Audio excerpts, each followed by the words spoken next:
এপিসোডে এত সুন্দরভাবে মানুষের মাঝে জায়গা করেছে যে এখন এপিসোডে মানুষ অনেক হেসেছে।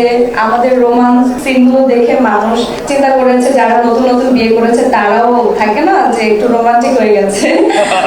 তার পাশাপাশি লাস্ট যে এপিসোড গুলো ছিল, লাস্ট 2-3টা, সবগুলোই মানুষের হৃদয়কে এত সুন্দরভাবে ছুঁয়েছে, মানুষ আবেগে কান্না করেছে। এটা আসলে আমরা আর্টিস্ট হিসেবে আমাদের জন্য সবচেয়ে বড় পাওয়া।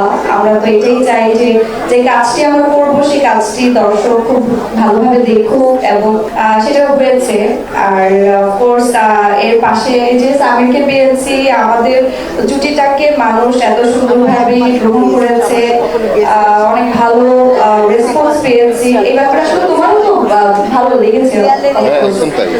আর তার পাশাপাশি এই যে এই পরিবারটা দেখে মনে হচ্ছে যে আজকে আমরা আরেকটা এপিসোডে শুটিং করে ফেলি।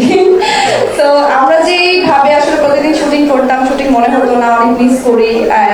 প্রত্যেকটা উইকে আমরা এপিসোড রিলিজ দিতাম, মানুষ আমাদেরকে জিজ্ঞেস করতো যে আপু এরপরে কি হবে, এই জিনিসগুলো অনেক মিস করি। মনে হয় যে কাজ তো ভাই অনেক করবো, বাট এই কাজটি অ্যাকচুয়ালি অনেক বেশি আলাদা করেছে এবং মনে রাখার মতো।